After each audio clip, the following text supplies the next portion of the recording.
Guys, আজকে আমাদের এখানে ফিস্টি হচ্ছে। আমি ঘর গিয়েছি, আমি হাফ প্যান্ট পরেছি, আর এই গেঞ্জিটা আমার গেঞ্জি, কিন্তু আমার জেঠিমারা বলে আমার গেঞ্জি। ভুল ধারণা পোষণ করবেন না, ভুল ধারণা পোষণ করা স্বাস্থ্যের জন্য ক্ষতিকর। তো ভোট উপলক্ষে আমাদের সব ভাই বোনরা বাড়িতে এসেছে, যারা কলকাতায় পড়াশোনা করে বা চাকরি করে সবাই বাড়িতে এসেছে। তো আমরা ভাবলাম চলো একটা ফিস্টি করেই নেওয়া যাক। তারপর সবাই বলে চলো যে রেমালে উড়ে যাবার আগে আমরা একটা পিকনিক না হয় করেই নিই।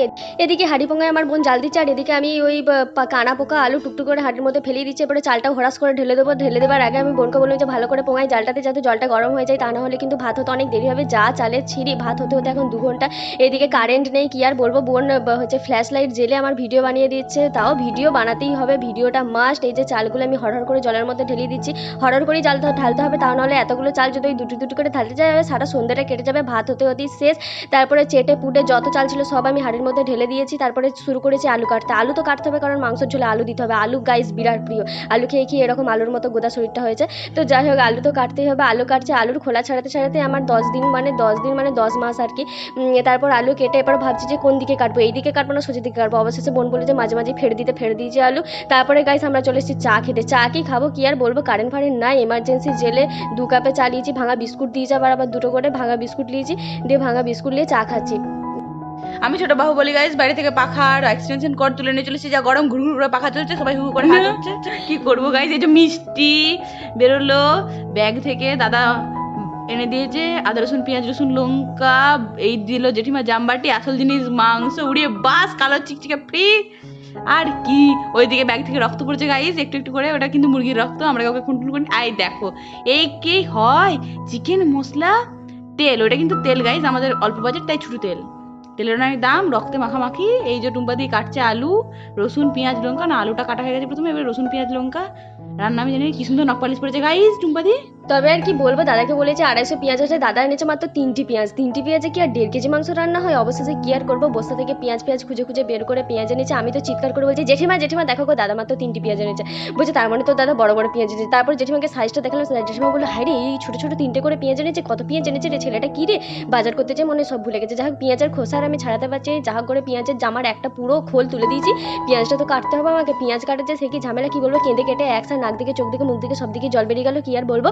তারপরে অবশেষে পেঁয়াজটা কাটছি, কাটার কি বলবো, চারদিকে গল্প করবো না, পেঁয়াজ কাটবো। এই যে পেঁয়াজটা কেটে নিলাম, আমার বোন খুব সুন্দর করে ভিডিও করেছে, শুধুমাত্র নখগুলো দেখাচ্ছে আমার, আহা নখগুলো কি সুন্দর লাগছে। আমি কারণ ভোট দিতে যাবো বলে আগের দিনে নেল পালিশটা লাগিয়েছিল, কারণ বাঁ হাতটি মিলে কি সুন্দর আঙুলটিতে তর্জনীটিতে কি সুন্দর একটি লাইনটি টানবে বলো দেখিনি, তাহলে সেখানে যদি নেল পালিশটি না থাকে তাহলে কেমন একটি দেখাবে নি। তার জন্য আমি আগের রাত্রেবেলায় নেল পালিশটি পরে নিয়েছি আগে থেকে।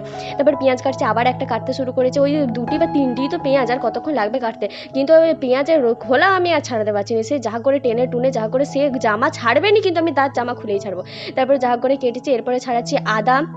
গাইস আদা দেখেছো, আদা কিন্তু অনেকটি এনেছে। আদা দিয়ে আমি পুরো মানে কি বলবো, মাংসের চচ্চড়ি বানিয়েছিলাম। আদা, শুধু আদা আর রসুন, আর কিছু থাকেনি। আর পেঁয়াজটা এই যে কয়েকটা আবার বস্তা থেকে জোগাড়ও করেছি, একটা টমেটো কেটে নিয়েছি।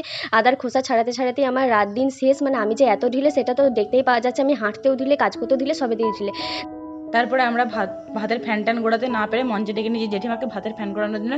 সে জেঠিমা কি এক্সপার্ট স্টাইলে ফ্যান গোড়ানো, তার সঙ্গে 2-4টে ভাতও পড়ে গেছে, কিন্তু সেই জন্যে যে কি অবস্থা, জেঠিমা পা দিয়ে একদম তোবড়া তুবড়ি হাঁড়ি ঠেকিয়ে ফ্যান গোড়াচ্ছে। এরপরে হাঁড়িটি উল্টাবে, এই উল্টে গেছে হাঁড়ি। এরপরে গোড় গোড় পড়ুক ফ্যান, ফ্যান পড়তেই থাকুক, 2-4টে ভাতও পড়ুক, কিছু হবে না। অবশেষে আমার বোনে যেয়ে লোকের ঘর থেকে মশলা বেটে নিয়ে চলে এসছে, আর এদিকে আমি পাপড় ছাকতে বসে গেছি। পাপড়টি যে ছাকছি তার একটু ভিডিও করে দিবে, সে আর লোক পাইনি। অবশেষে আমার ঘরে একটি ভাই গেম খেলছিল, তাকে ডেকে এনে অবশেষে জোর জবরদস্তি মানে 2টো পাপড় ছেঁকেছি, তার একটি ভিডিও বানিয়ে দিয়েছে। শুধু কি ভাতটি করেছি নাকি, তার সঙ্গে যে এত কাজ করেছে সেগুলি কি লোককে দেখাতে হবে নাকি, দেখাতে তো হবেই, তার জন্য ভিডিওটা করেছে। অবশেষে 2টি ভিডিও করে দিয়েছে। তারপরে চলে গেছি মাংসের মশলা তৈরি করতে। মশলা তো তৈরি করছে, আমার আবার একদিক দিকে উনুনে জাল দেবো আর একদিক দিকে মশলা করবো, সেটি আমি পারিনি। তার জন্য আমার একটি ভাইকে ডেকে নিয়েছি যে তুই হচ্ছে কড়াইয়ের পোঙায় জালটি দে, আর আমি এদিকে মশলাটি করি। মশলাটি করতে করতে সেও আবার আমার সঙ্গে একটু রান্না করছে। তারপর আমি সব মশলা জলে গুলে আর হরাস করে কড়াই দিয়ে দিয়েছি, কারণ ওই একটা করে দিতে কত যে সময় লাগছিল কি আর বলবো। আর এদিকে গরমে জ্বলে পুরো একাকার একসা, হলুদ জিরে সব একসঙ্গে থালায় গুলে দিয়েছি, গুলে আর হরাস করে কড়াই দিয়ে দেবো। আর ওই যে ওখানে দেখতে পাচ্ছ ওই যে লাল লাল লাল লাল পাটা দেখা যাচ্ছে না, একটা আকাশি পাটিতে লাল লাল, ওটি হচ্ছে টমেটোগুলিকে বেটে এনেছি আমরা। দিয়ে অবশেষে কড়াতে এই ঢালবো, এই ঢেলে দিয়েছি। তারপরে দিয়ে দেবো টমেটোটা, ওর সঙ্গে টমেটো দিয়ে দিয়েছি। আমরা সব এলোমেলো রান্নি, যা খুশি দিয়ে রান্না করে দিলেই হলো। আবার জল দিয়ে দিয়েছি, আবার দিয়ে দিয়েছি। এরপরে করবো মশলাটাকে কষতে হবে, ভালো করে একবারে কষে নিয়ে তারপরে মাংসগুলো দেবো। অবশেষে এবারে খুন্তি নিয়ে নাড়ানাড়ি করে মশলাগুলোকে কষবো। আবার দেখবে কি অবস্থা, দেখবে খুন্তি আবার কড়াইতে যাচ্ছে না, এই দেখো মাঝে মাঝে আবার আটকে যাচ্ছে, এই দেখো আটকে গেছে। দেখছো অনেক কষ্ট করে কড়াইয়ের এপার থেকে ওপারে খুন্তিটি নিয়ে যাওয়া হচ্ছে, মাঝে মাঝে আবার আটকে যাচ্ছে। কি যে হয়েছিল কড়াইটার কে জানে, না ছুঁয়ে পড়ে গেলো নিচে, কে জানে। সাথে সেটা রান্না তো জীবনে করিনি, বুঝতে তো পারিনি। যা করে ওই মশলাটিকে করেছি। কালারটি কেমন হয়েছে বলে দেখনি? ঠিকই বলেছো তোমরা, যেটি ভাবছো তেমনি কালারটি লাগছে আর তেমনি দেখতেও লাগছে বাবা। দিয়ে অবশেষে মাংসটি ঢেলে দিলাম। মাংস পড়তে চায়নি, সে একবারে পুরো জামবাটির আকৃতি হয়ে মাংসটি কড়াই পড়লো। এদিকে দেখে আবার পাখার হওয়ায় বসে বসে আমার আলুর মতো বোন আলু মাখতে শুরু করেছে। সেই মাংসের মশলাটিকেও সেইটিকে তুলে রেখেছি, দিয়ে আলু মাখছে। এদিকে আমি আবার মাংসের চচ্চড়িটি কিন্তু বানিয়েই ফেলেছি। চচ্চড়িটি বেশ সুন্দর দেখতে হয়েছে, তাই না? মাংস দেখা যায়নি, শুধু মনে হচ্ছে আলু দেখতে পাচ্ছি। যাক অবশেষে দেখলাম যে অনেকগুলি লোক আছে, এই চচ্চড়ি দিয়ে তো ভাত দিতে পারবো না, তার জন্য কি করবো, মাংসর কড়াতে একটু জলই ঢেলে দেবো, মানে একটু নয় 2 মগ জল ঢেলেছি। জলটি মোড়ে মোড়ে বেশ সুন্দর একটি কালার হয়েছে, দেখেছো? তারপরে আমরা বসবো খেতে। সবাই মিলে একসাথে খেতে বসার মজাটাই হচ্ছে ফিস্টে আলাদার ব্যাপার।